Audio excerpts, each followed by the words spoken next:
All right, round 2. Super Splat Squids versus Endless Oceans. Matt bringing out the classic E-Later. I wonder if he's going to go with the main power-up build that I told him to do on Twitter. Oh, let's see. Well, we see main saver, main Nope. saver.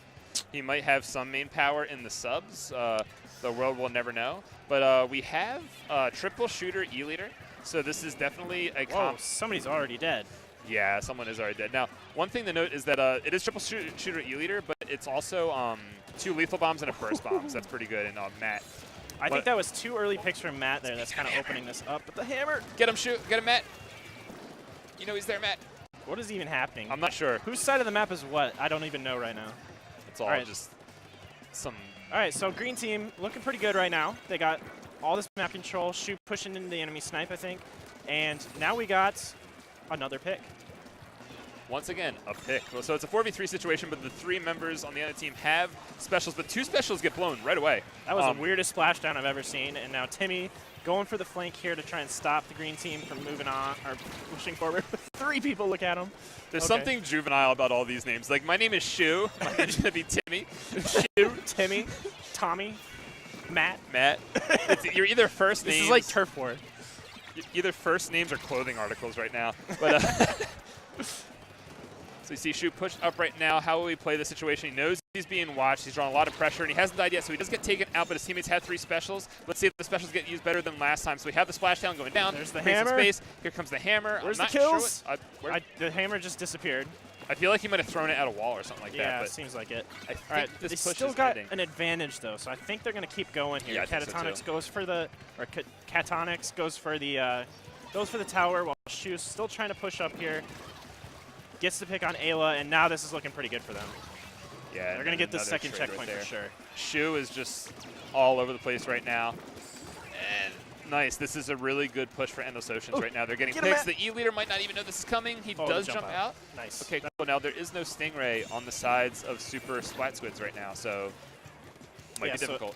So Endless Ocean's going to get this 3rd checkpoint, and once you get past this 3rd checkpoint on this map, it's so hard to stop from this point on. Matt getting pushed by this end zap, and that is going to be a full knockout from Endless Oceans.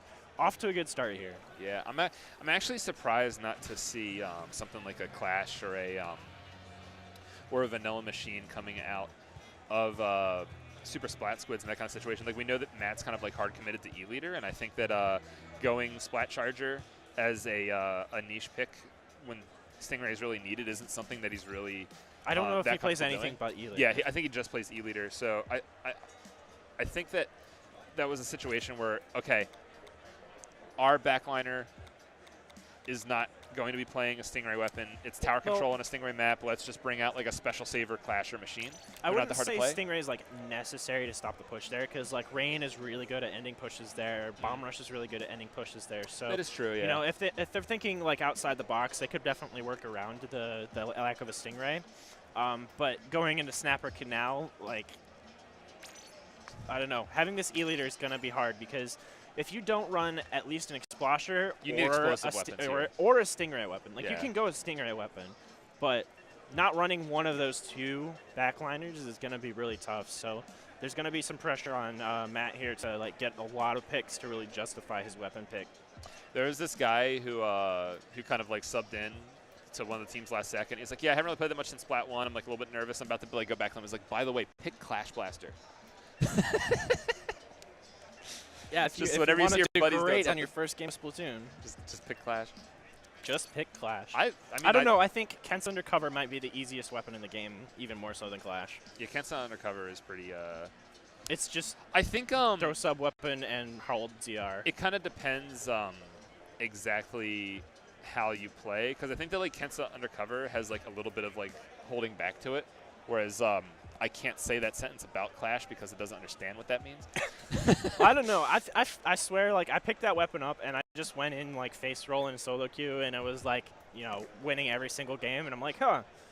I never thought I'd play this weapon, but if it's this easy, about might Kent's as well or talking do about it. Clash? Kent's Undercover. It's so easy. Clash, you at least have to like think about like the way get you're outranged shooting or something at like people. that. Yeah. You know, like. I guess. I play it all the time just because it's like, oh man, I'm bored. What do I pick? And like, you don't even have to be aware of people with Kent's Undercover, because you just have the shield in front of you. Yeah, you have the shield and you have the the torpedo. Speaking of Ooh, torpedoes, Sploosh-o-matic. is that double? Is that double bubble blower? Which E-liter is that? Oh, so it's Ink Storm, bubble blower, Sploosh Splash. I don't even know what that Sploosh has. Sploosh Splash Junior, a very Lots odd lots for this of map. like chip indirect damage actually, even for a charger comp, because they have the rain, they have bubbles and torpedo, burst bombs. Like there's actually quite a bit of chip here. I think the only thing that really feels out of place to me is that Sploosh-o-matic. I need to show Matt videos of like us playing with Kiri about how Kiri plays E-liter, because he'll just run up and tap shot people all the time. Yeah. With E-liter. Well, that's Kiri. It's not really a fair comparison. Well, you know, Matt plays this weapon a lot, and I feel like if he just sees it done 1 or 2 times, he'll be like, oh, I can do that. I'm good with this weapon. So there's a good example of how strong their takeback is here. And the only weakness there was they didn't really have enough follow-up to kind of push out to the sides. So Shu able to win that fight against the Sploosh here, and this is actually going to let them push back into the map. Sploosh was a little bit caught off guard by the positioning of Shu right there. But I mean, look at this. It's still, you take out the torpedo, another one keeps coming. Burst bombs and stuff. Oh, but Shu right there is going to take out the enemy pressure right there, pushing back to, I think it's the E-liter. Matt does get the jump out, and now it is a situation where Super Splat Squids has to make a good take back. This is kind of like the test to see if they are able to really take the set. They are going to get a pick. They're going to get a little bit of paint out. They have their first special. The Inkstorm goes off. So, yeah, this is all really good. Tommy might get taken out of position in zone right now. No, he gets the kill with that splashdown. And they're going to be able to take it. That was actually an example of what I'm talking about with all that chip, because they were able to push out those people pushed into their base like super quickly there. The only thing that they messed up on there is like pushing out to the sides again, because they didn't get the map control on the sides, so they had a bunch of 1v1s and then they got picked off. So now that's going to open up Endless Oceans to take back the zone, but Matt is still alive over here. Ooh, oh, misses the pick on the jump. So now he's got to jump out. He's going to have his special ready. The people that rush him actually got marked. That's kind of a cool thing about E-liter when you jump out and people are like, okay, cool, this is our territory now. They get marked. But, yeah, so one thing that Endless Oceans kind of has on their side right now that's being a little bit not talked about is the fact that Katonix with that Zinc, like he actually like hard main Zinc. He knows how to use the Mini as a main weapon, and that Inkstorm wasn't one that was on zone, but I want to see how many Inkstorms he gets at the end of this, because he knows what the value of that weapon is, and it's just like every single time Super Splat Squids gets some kind of a situation going for them, you see Katonix just getting a lot of paint and getting that special on zone. But right now, Katonix does get taken out. Will Tommy get taken out as well? Yeah, so it's a trade in the middle, 3-on-3, a little bit vying for control right now. This is definitely Super Splat Squids' opportunity to push out to get a couple picks with the E-liter. Let's see how it goes. Yeah, it's another example of, Super Splat Squids was able to push into the middle of the map, get the zone, but then they couldn't move to the sides. So it's definitely struggling on their ability to move out to the side control on this map. And Endless Oceans is like abusing that weakness really, really well right now. So even though they keep getting this penalty refresh, they're never giving like full control to Super Splat Squids. So this is actually really good for Endless Oceans. Yeah, trying to get control against an NZAP and a Zinc is actually a pretty tall order, not going to lie. And that Bubble Blower does get taken care of. Will he get another kill? They do, and this is big for Endless Oceans right now. Oh, but the splashdown! So that's going to put into that. Will Cat get the kill here? Nope, get cleaned up by he got Katonix there. So, yeah, got the sides of the map down to 15 points here, and they have a man advantage, so it's going to be real hard for Super Splat Squids to come back right now. E-liter needs to paint zone for his teammate to be able to come in and do something. Neutralized it? All right, so there's a neutralize from the E-liter, but no, gets stopped, and that is going to be game 2. So that was really close to the penalty they needed, but I think we would have been in the same situation that we saw earlier where they get the penalty and then die doing so, and just kind of give map control to Endless Oceans. And while it seems like that's, a net gain, one of the things that that gets mentioned a lot is, a good way to deal with teams that go for zone is to just let them take zone and then just wipe them. Yeah.